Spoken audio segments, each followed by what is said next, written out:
ಎಲ್ಲರಿಗೂ ನನ್ನ ನಮಸ್ಕಾರ. ನಯನ ಕುಕಿಂಗ್ ಚಾನಲ್ಗೆ ಸ್ವಾಗತ. ಇವತ್ತಿನ ರೆಸಿಪಿ ಪಾಲಕ್ ಸೊಪ್ಪಿನ ಚಟ್ನಿ ಹೇಗೆ ಮಾಡೋದು ಅಂತ ತೋರಿಸ್ತಾ ಇದ್ದೀನಿ.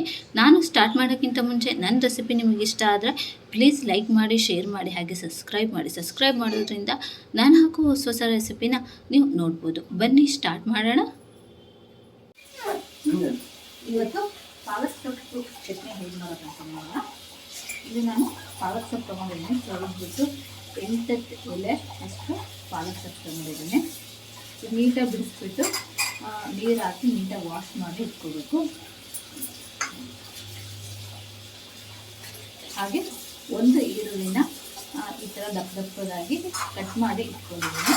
ಹಾಗೆ ಒಂದು ಅರ್ಧ ಹಿಡಿಯಷ್ಟು ಹಸಿಮೆಣ್ಸಿನ್ಕಾಯಿ ತೊಗೊಂಡಿದ್ದೀನಿ. ನಿಮಗೆ ಖಾರಕ್ಕೆ ತಕ್ಕಂಗೆ ಹಸಿಮೆಣ್ಸಿನ್ಕಾಯಿನ ಯೂಸ್ ಮಾಡ್ಬೋದು.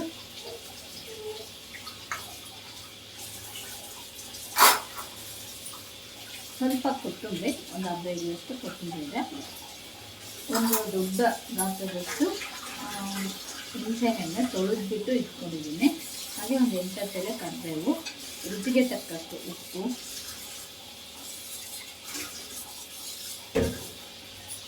ದೊಡ್ಡ ಗಾತ್ರದಷ್ಟು ಬೆಲ್ಲ,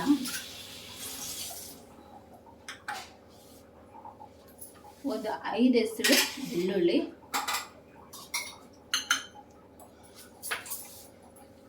ಒಂದು ಸ್ಪೂನಷ್ಟು ಜೀರಿಗೆ,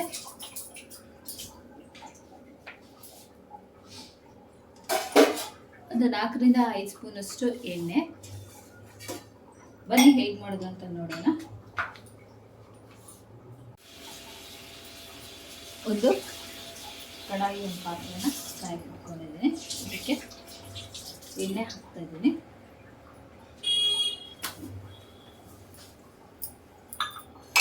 ಎಣ್ಣೆ ಸ್ವಲ್ಪ ಕಾದ್ಮೇಲೆ ಹಸಿಮೆಣಸಿನ್ಕಾಯಿ ಹಾಕ್ತಾ ಇದ್ದೀನಿ.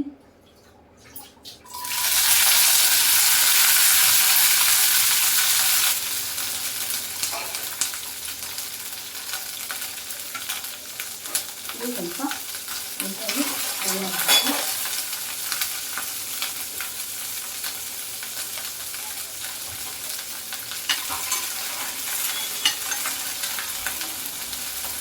ಇದ್ರ ಜೊತೆಗೇ ಈರುಳ್ಳಿ ಹಾಕ್ತಾ ಇದ್ದೀನಿ.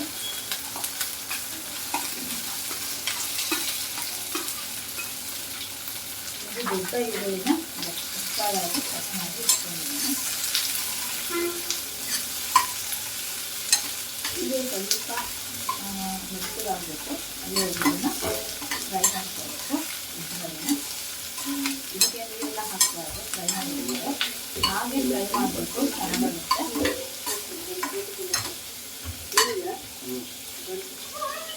ಇದು ಒಂದು ಸ್ವಲ್ಪ ಫ್ರೈ ಆಗಬೇಕು. ನೋಡಿ, ಇವಾಗ ಆಗಿದೆ. ಸೊ ಈ ಥರ ಗೋಲ್ಡನ್ ಕಲರ್ ಇರಬೇಕು. ಇದಕ್ಕೆ ಬೆಳ್ಳುಳ್ಳಿ ಹಾಕ್ತಾ ಇದ್ದೀನಿ. ಬೆಳ್ಳುಳ್ಳಿ ಹಾಕಿದ್ರೆ 1 ನಿಮಿಷ ಈ ಥರ ಫ್ರೈ ಮಾಡ್ಕೋಬೇಕು. ತುಂಬ ಚೆನ್ನಾಗಾಗುತ್ತೆ. ಇದು ಮಾತ್ರ ಪಾಲಕ್ ಸೊಪ್ಪು ಚಟ್ನಿ. ಈ ಪಾಲಕ್ ಸೊಪ್ಪನ್ನ ತೊಳೆದು ಇಟ್ಕೊಂಡಿದ್ದೀನಿ. ಚಿಕ್ಕದಾಗಿ ಕಟ್ ಮಾಡಿ ಇಟ್ಕೊಂಡಿದ್ದೀನಿ. ಇವಾಗ ಇದನ್ನು ಫ್ರೈ ಮಾಡಿ, ಇದು ಸಣ್ಣ ಉರಿಯಲ್ಲಿ ಇಟ್ಕೊಂಡು ಫ್ರೈ ಮಾಡಬೇಕು. ಇದನ್ನು ಹಾಕಿದ್ರೆ 1 ನಿಮಿಷಗಳ ಕಾಲ ಈ ಥರ ಫ್ರೈ ಮಾಡಬೇಕು. ಇವಾಗ 1 ನಿಮಿಷ ಆಗಿದೆ. ಇದಕ್ಕೆ ಕೊತ್ತಂಬರಿ, ಕರಿಬೇವು,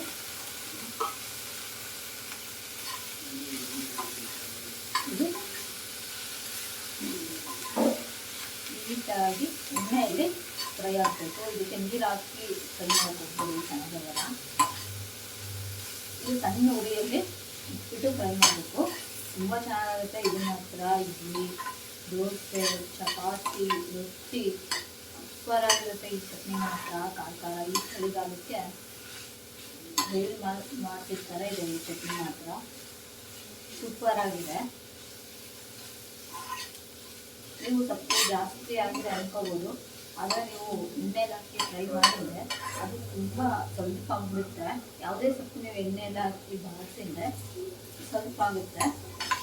ನೋಡೋದಕ್ಕೆ ಜಾಸ್ತಿ ಅನಿಸುತ್ತೆ, ಆದರೆ ಅದು ಕ್ವಾಂಟಿಟಿ ಕಡಿಮೆ ಆಗಿರುತ್ತೆ. ಇನ್ನೇನು ಹಾಕಿದ ತಕ್ಷಣ ನೋಡಿ ಇಷ್ಟೊಂದಿತ್ತು ಸಾಕು, ಎಷ್ಟು ಕಡಿಮೆ ಆಗಿದೆ ಅಂತ ನೋಡ್ತಾ ಇದ್ದೀವಿ. ಇದೊಂದು 5 ನಿಮಿಷಗಳ ಕಾಲ ಸಣ್ಣ ಉರಿಯಲ್ಲಿ ಫ್ರೈ ಮಾಡಬೇಕು. ಕೈ ಆಡ್ತಾ ಇರಬೇಕು, ಇಲ್ಲ ಸೀದೋಗ್ಬಿಡುತ್ತೆ. ನೋಡಿ ಫ್ರೈ ಆಗಿದೆ. ಇದಕ್ಕೆ ಜೀರಿಗೆ ಹಾಕ್ತಾ ಇದ್ದೀನಿ. ಚಿಕ್ಕ ಚಮಚದಲ್ಲಿ 2 ಸ್ಪೂನಷ್ಟು ಜೀರಿಗೆ.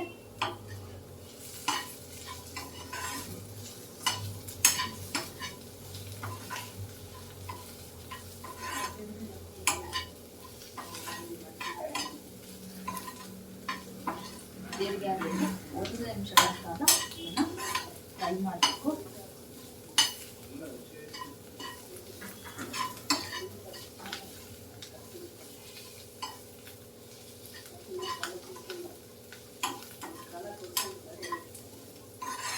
ನೋಡಿ ಇವಾಗ ಎಷ್ಟು ಚೆನ್ನಾಗಿ ಫ್ರೈ ಆಗಿದೆ ಅಂದ್ಬಿಟ್ಟು, ತುಂಬ ಘಮ ಘಮ ಅಂತ ಇದೆ ಹುರಿದಿರೋದು.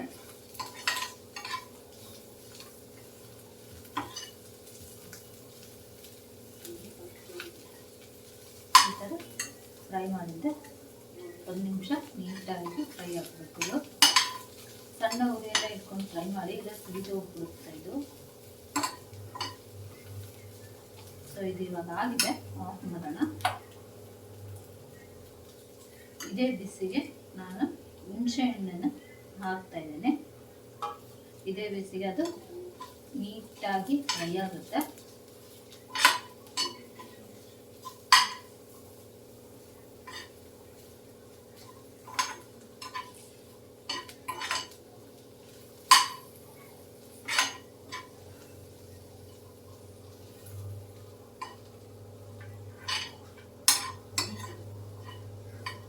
ಒಂದು ನಿಮಿಷ ಈ ಥರ ಹುಣಸೆ ಹಣ್ಣು ಹಾಕಿದ್ದೆ 1 ನಿಮಿಷ ಫ್ರೈ ಮಾಡಬೇಕು. ಇದೇ ಬಿಸಿಗೆ ಅದನ್ನು ಸಹ ಫ್ರೈ ಆಗಿಬಿಡುತ್ತೆ ಬೇಗ.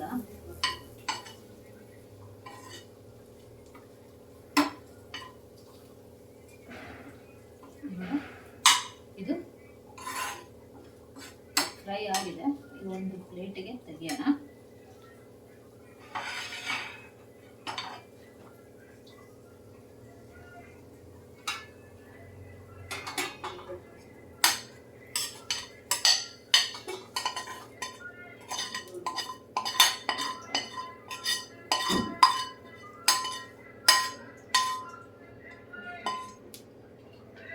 ಇದು ಕಂಪ್ಲೀಟಾಗಿ ಆಗಬೇಕು. ಇದು ಸ್ವಲ್ಪ ಹೊತ್ತು ಆರಕ್ಕೆ ಬಿಡೋಣ. ಆರಿಂದ ಇದಕ್ಕೆ ಉಪ್ಪು ಬೆಲ್ಲ ಎಲ್ಲ ಹಾಕ್ಬಿಟ್ಟು ರುಬ್ಬೋಣ. ಇದು ಇವಾಗ ಆರಕ್ಕೆ ಬಿಡ್ತಾ ಇದ್ದೀನಿ. ಒಂದು ಮಿಕ್ಸಿ ಜಾರ್ ತೊಗೊಂಡಿದ್ದೀನಿ. ಇದಕ್ಕೆ ಇವಾಗ ಇದು ಆರಿದೆ ಕಂಪ್ಲೀಟಾಗಿ. ಇದನ್ನು ಮಿಕ್ಸಿ ಮಾಡ್ಕೊಂಡು ಮಿಕ್ಸಿ ಜಾರಿಗೆ ಹಾಕ್ತಾ ಇದ್ದೀನಿ.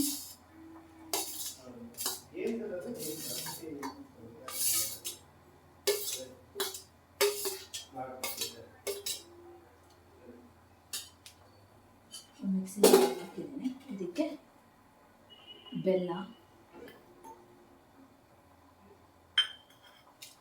ಹಾಗೆ ರುಚಿಗೆ ತಕ್ಕಷ್ಟು ಉಪ್ಪು. ಇದನ್ನು ಸ್ವಲ್ಪ ನೀರು ಹಾಕಿ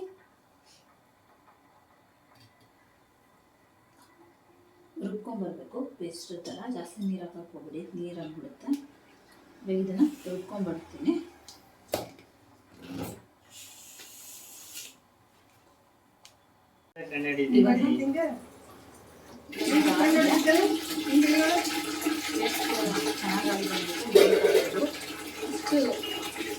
ಚಟ್ನಿ ಕರೆಸ್ತಾಗ ಸಾಕಾಗುತ್ತೆ.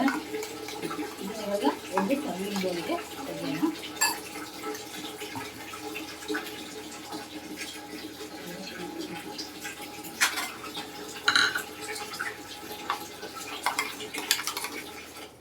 ಮಾತಾಡಿ